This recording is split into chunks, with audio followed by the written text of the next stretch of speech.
then let's head towards quadrants 2 and 4. And so this is where I promised Frank I was going to come back and talk about his question. But let's first of all get ourselves oriented about the issues for quadrants 2 and 4. Now we're talking about folks who are moderate to high on mental health and or substance use disorders and low to moderate to high on health status. And I think probably many of you in this room have heard about a study that was released by the National Association of State Mental Health Program Directors in 2006 regarding the fact that people with serious mental illnesses are dying very much earlier than the general population. The average age of death in the studies that were done for that project for people with mental health was 53.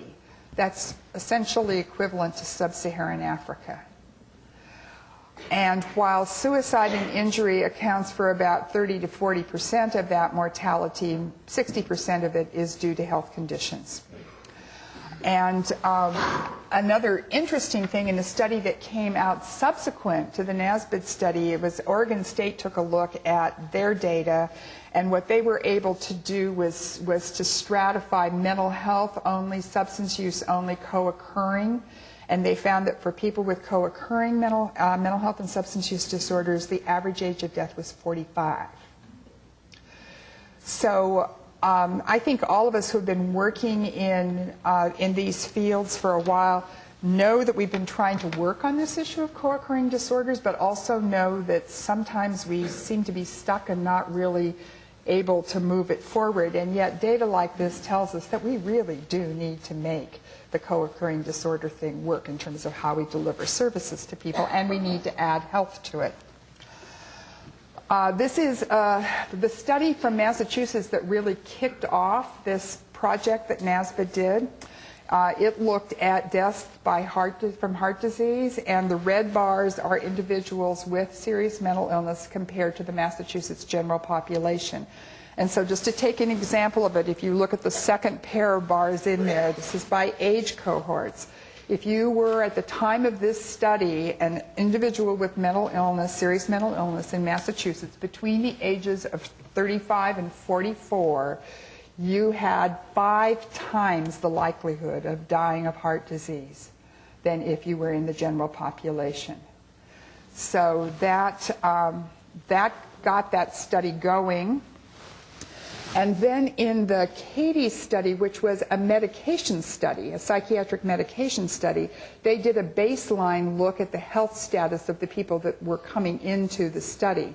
And what they found is that metabolic syndrome, which is a constellation of things having to do with your lipid levels, your cholesterol levels, your blood sugar levels, your blood pressure, your BMI or waist circumference, that constellation called metabolic syndrome is seen as a precursor to diabetes and cardiovascular disease. That individuals in the CATIE study with serious mental illness had matched all of these criteria in far larger percentages than the general population. And probably the most important takeaway for us on this slide is that if you look at females with serious mental illness in the study, over 50% of them met all the criteria for metabolic syndrome. And most troubling was that 88% of those who had cholesterol problems, 62% of those with high blood pressure, and 30% of those who had diabetes, who actively had diagnosed diabetes, were not being treated for those conditions. And yet, in a comparison of diagnosed diabetes of the general population and patients with schizophrenia, again, the red being the patients with serious mental illness, you can see that this population has a much higher prevalence across age groups of diabetes. And here's a study that looked at ambulatory care sensitive diabetes hospitalization in California in which they found that the population with serious mental illness was being hospitalized for ambulatory care sensitive diabetes, which means that if it had been appropriately cared for in primary care, they wouldn't have been hospitalized at substantially greater rates than the non-SMI population. There was a 53% increase in the odds of being hospitalized for ACS diabetes in a given year if you had serious mental illness. And interestingly enough, again, they stratified this by gender and ethnicity, and the highest hospitalization rates for essentially uncontrolled diabetes were in African American women with serious mental illnesses. Latinas had the largest SMI effect. So that tells us that we're not doing a very good job, doesn't it, about people's health status. What else do we know? California just finished analyzing their Medi-Cal data and looking at the population with serious mental illness. They found that people with serious mental illness are 10% of the population, 37% of the payments for all healthcare, all types of healthcare, and looked at the prevalence of chronic disease in the population, and you can see that in all cases it was greater than the rest of the Medi-Cal population. And this is the fee-for-service Medi-Cal population, which means that it is by and large not the TANF population. It's the aged, blind, and disabled population.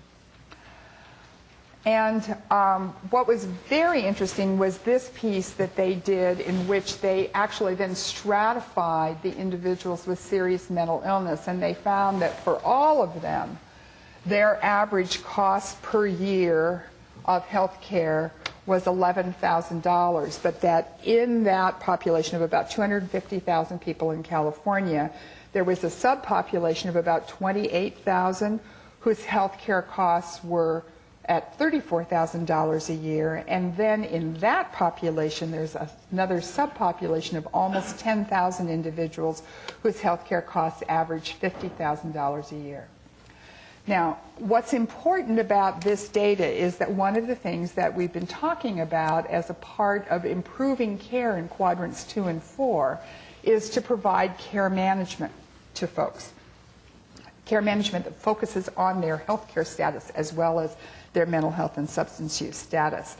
And one of the major takeaways of looking at data like this is that we have to be very careful that we don't take the resource of care management and spread it very thinly across a lot of people, which is not to say that people shouldn't be getting some supports in care management, but an intensive care management strategy should be focused on the population that is the subpopulation of 10,000 people, because that's where we have folks who are very highly at risk and who are costing the Medicaid program a gazillion dollars. And so we want to focus our care management activities. One of the things that is kicking off this week, is Candace still in the room here? There she is the Washington Council for Community Mental Health has a transformation grant in which we're going to be training, and Candace is going to be joining me in training individuals who out of mental health centers in care management and using the PRISM database to do their care management work. And this is a message we're going to be delivering to them. It's about focus, focus, focus on who you're first going to reach out to and try to work with.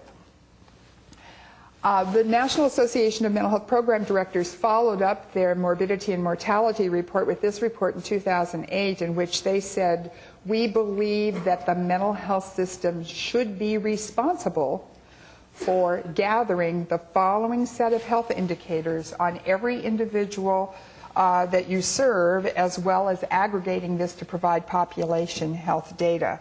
And so some of this is history information, but take a look at 3, 4, 5, and 6.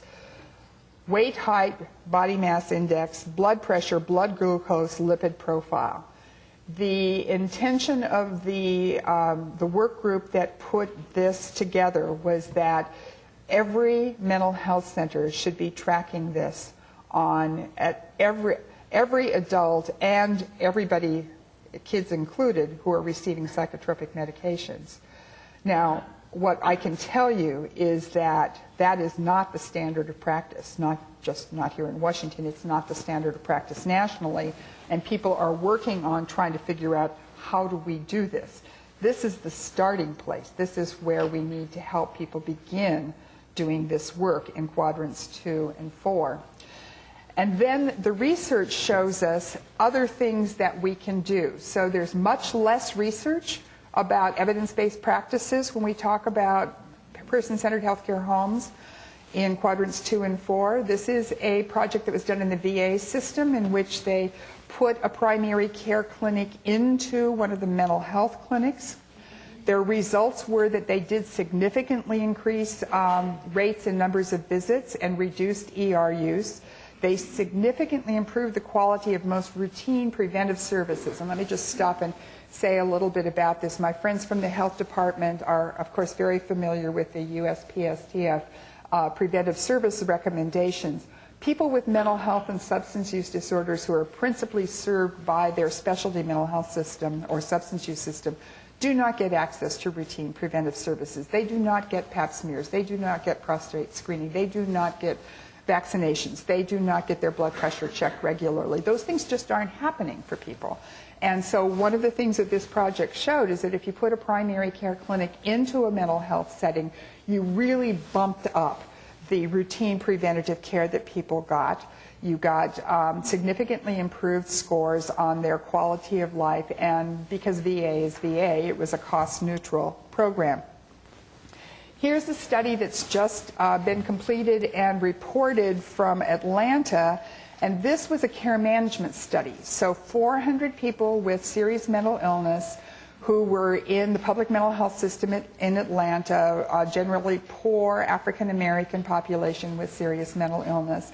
And they were assigned to care in whatever health care was available in the community that could get them a more stable source of care than they had received. The results of this study is, again, you see the preventive services went way up, almost doubled the percentage compared to the usual care group, and this is a randomized controlled trial. A higher proportion of people getting evidence-based care for cardiometabolic conditions and being more likely to report having a primary care provider than those in usual care. An interesting thing happened in this study that has also happened in a project in Massachusetts, where there's a medical nurse practitioner in a mental health center, and that is when you looked at how people are doing, you use scales, they saw an improvement in the mental health status of these patients. That was not expected. What they were focusing on was health care and health status.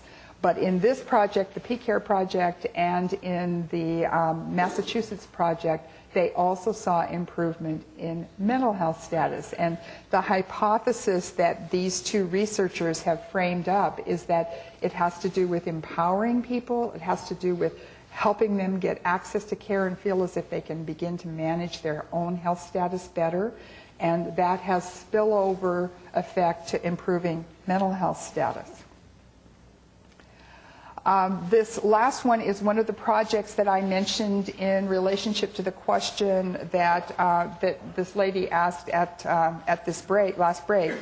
HARP, which is using a proven disease self-management program, which is a manualized kind of program. It was developed at Stanford and is widely used in the general healthcare world, and tweaking it to use it with the mental health population. And what they did was they worked with much of the original program. What they mainly changed was changing to add some content on mental health and general health and the interaction, and change the diet and exercise recommendations to be more appropriate for the socioeconomic status of the public sector population they were serving. And they trained people who were already certified. Georgia has a very well-established certification program for peer counselors, and they trained them to become master trainers of this CDSMP intervention. And what they found in doing this work is that, again, the physical wellness thing fitted very well into the recovery-based programs that they were already doing.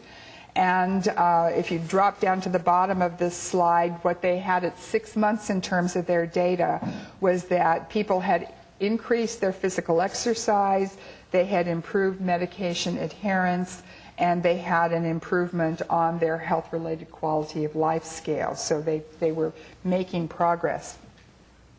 So when we think about bidirectional services, putting primary care into mental health and substance use settings, what we know is that people who are served in specialty mental health and substance use services frequently have no primary care provider. In one of our National Council Collaborative sites, they surveyed their entire population to see who had a primary care provider, and 60% did not. Now, you and I both know that in the paperwork that people do in public mental health systems, there's always a place to put in a primary care provider, and you're supposed to ask about a primary care provider, and you may get a name. But the real question is, who have you seen in the last 6 months? You know, who do you see regularly? And when you use those kinds of standards, we know that most people do not have a primary care provider. We know that health evaluation and linkage to health care can improve mental health and substance use status. We also begin to see in the literature that on-site services are stronger than referral to services, that if you can place the primary care intervention where people are getting their other care, they are more likely to engage with it.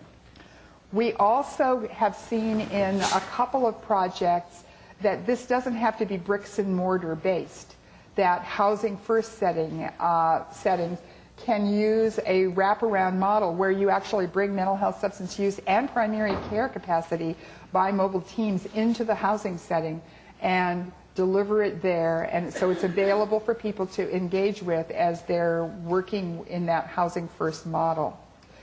We know that person-centered healthcare homes can be developed through partnerships between mental health and substance use providers and primary care providers. And that's a model out there that is getting a fair amount of traction. And we know that care management that thinks about all of what's going on with somebody, their health as well as their mental health and or substance use, has got to be a part of specialty treatment and the healthcare home. And it's different than case management. And that's one of the things in this project that the Washington Council is doing with transformation funding that we're really going to be testing, is how different is it than case management as that's currently done in the mental health system. So here's what a person-centered healthcare home should be for people who are the population that are in quadrant 2 and 4. First of all, and it's not on this page, they are delivering evidence-based mental health and or substance use services. So that we need to continue to have a specialty system that does ACT teams, that provides various types of interventions for individuals and provides supported employment, works on housing. All of that needs to continue to be in place. We're not going to stop doing that because we're doing some work in primary care. This is not an either or, it's a both and. We need to have specialty mental health and substance use providers. But if they want to be a person-centered healthcare home, then these are the things they've got to add. They've got to have regular screening and registry tracking and outcome measurement on health issues for their consumers. They would locate medical nurse practitioners or primary care practitioners in the mental health setting to provide routine primary care. And if they're doing it in partnership, they're doing this via staff who are outstationed from the full scope healthcare home. So in a partnership between an FQHC and a mental health center, let's use as an example what's been going on in Seattle for about 3 years now, Navos and Neighbor Care.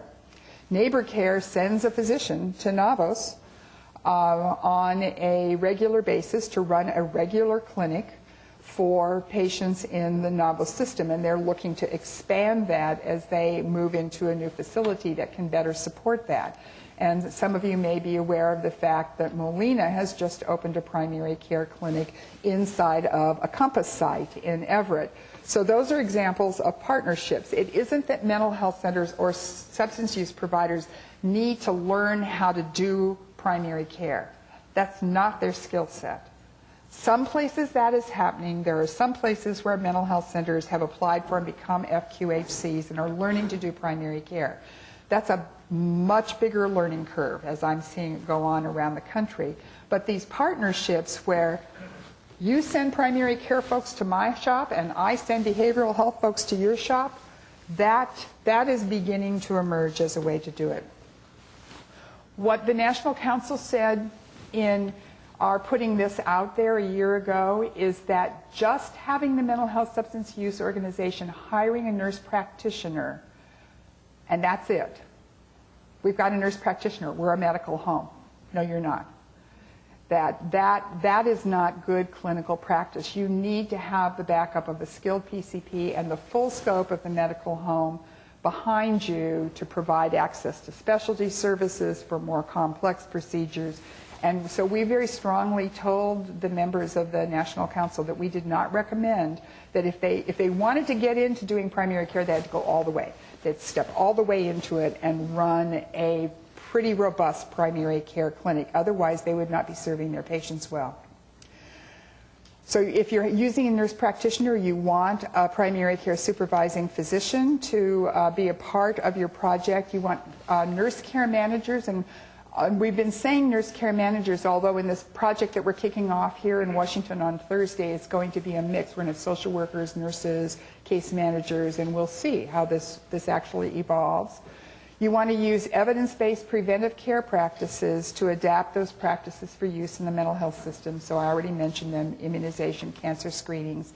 And you want to create wellness programs that use peer counselors, where peers are front and center in terms of a role as health coaches and leading groups about exercise, about nutrition, stopping smoking, all of those pieces that need to be a part of what you do.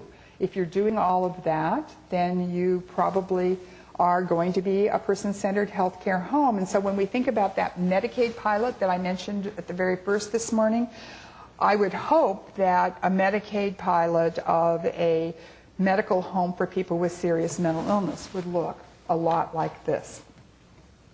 Here's the recap of what that might all involve. And a couple last words about care management, and then we'll be ready to take the last round of questions. This is the paper I mentioned earlier in response to the question from Candy, and that is the research report from Tom Bodenheimer on care management. And there's a lot of words on this page. I just want to call out a couple of things. One of them being that the studies show that it takes time to realize quality outcomes. And his assessment was 12 months is not enough time. We need a longer arc of time. So we need to be careful in the pilots that we build that we don't expect results in shorter time frames in terms of health outcomes and changes in quality outcomes. The other thing that's in this third bullet here is that the studies are mixed in terms of reductions in hospital use and healthcare costs, which again speaks to the point I was trying to make about impact, which is you got to have a model and you got to be clear about what it is you're doing.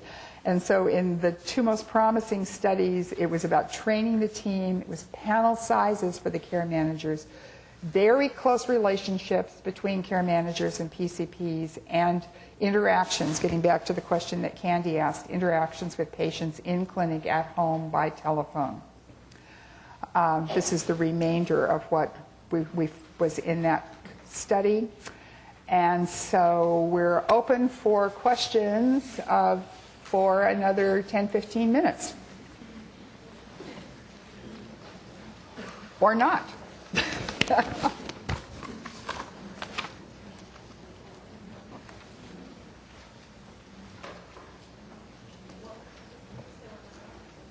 Yes. you do need to go to the mic, I think, because they want to capture it. I just wanted to let folks know that we, DSHS, just recently received an ARA grant for expansion of the Chronic Disease Self-Management Program in Washington State. And I'm working with staff from Jan Norman's office at Department of Health. And so we have just launched that expansion with 5 of our area agencies on aging. So if any of you want more information about where those clinic, tribal health sites, public health departments, a number of community-based provider organizations are, give me a call or send me an email, and we'll get you linked up with those community providers if you've got clients, either with substance use or mental health disorders, who would benefit from participating in those workshops. So give me a call. Great. Other questions or comments at this point? Hi. Based on some of your examples and some of the data, I'm making an assumption that a lot of this is about adults, and if that is an incorrect assumption, then great. If it's a correct assumption, how are children and families being included in this integrated health? Thank you for asking that. As I said earlier, there's much less research about integration for children and families. And so there's stuff in the pipeline now, but in terms of published research, there's much less for us to look at. That said, there's a couple of important things. The medical home movement started in pediatrics. So its home was in pediatrics with and especially for children with special health care needs. And so the intent of that was that you needed to have these kinds of capacities in a medical home. So if you think of children's mental health services, you think, for example, of wraparound kinds of services. Generally speaking, and I've tested this with a number of my colleagues who have been doing wraparound for years, the wraparound has tended to not frequently include the primary care provider or the pediatrician. It pretty frequently includes child welfare, juvenile justice, schools, but that health piece has been a little bit more on the edges of things. So I think there's room for trying new models. I don't know of anybody who's doing randomized controlled trials on this right now, but for trying new models and learning from new models about how we can take the wraparound model, work with the medical home that the child and family have, and work to combine those services in new kinds of ways. The other probably best example of this when we talk about older children, when we talk about youth, would be school-based health clinics. And school-based health clinics tend to be a place where you can and do mix in, many of them mix in mental health and substance use services as a part of the school-based health clinic. And at least in many of them that I've looked at, those are frequently among the most popular services that they offer, because kids can go in and get engaged in care. But this is something that the working group is going to have to spend some time talking about what do we think that model might look like in Washington State.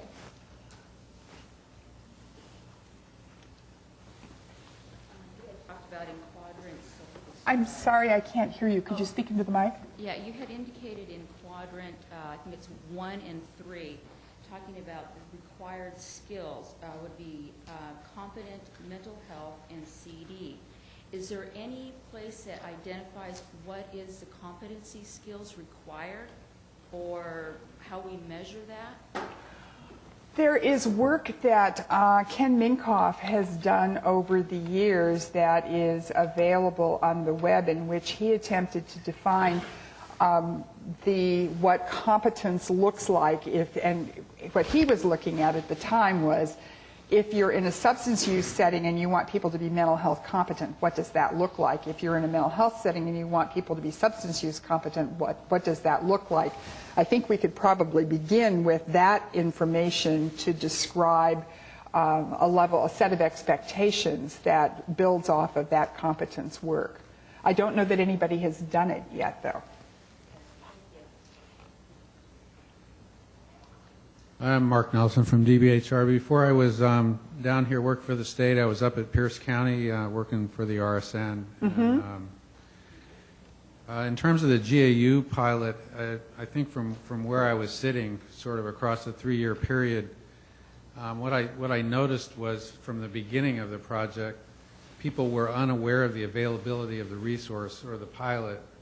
And as people became more aware of the resource and the availability of this service to this population, the demand grew on the community health clinics and on the referral processes that were in effect for the mental health centers in the system there. And then the economy got worse, and so demand increased to the degree that the workflow, data that you were speaking to earlier in the presentation, the ability to get people through the system and registered and served and referred to a mental health center started to, at least from my anecdotal point of view, sort of fall apart. And just in terms of implications for the future and where we're going, maybe you have a few comments about that. Well, I think you're right. I think that that happened both in Pierce and King County as there was increased demand.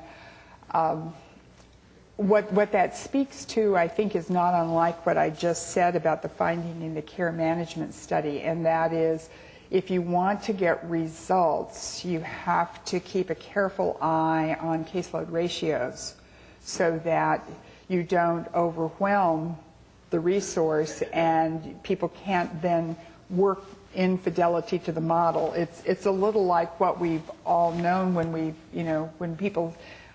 talked about implementing ACT teams and implementing ACT teams with fidelity, and there are places around the country where people would say to me, oh yeah, we've got an ACT team and we're doing it with fidelity, and I would say, well, what's your caseload size? Oh, it's 40 to 1. And no, you're not. That's not it. Because you lose what happens, and it's so hard for us to hang on to this when we're under financial constraints. What happens is that if you don't pay attention to that, you lose the fidelity that creates the results. And that's a part of what we would have to keep our eye on in any of these projects. Other comments? Questions?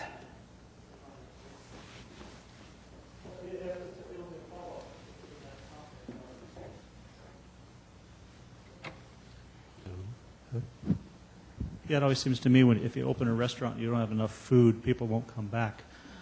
So it's a follow-up to that same topic. It seems a bit of a perfect storm if this model was fully ready to go in the time frame that people are looking for, and we've got the same time a whole lot more clients could be eligible and a real dearth of trained clinicians.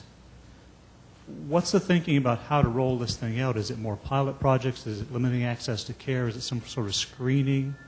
What's some of the thinking around that? And I'll just put a second part, and then I'll just go sit down to hear your answer. But given that the high cost of health care is primarily driven by profit-taking by insurance companies, how does that roll into this whole idea nationwide? So.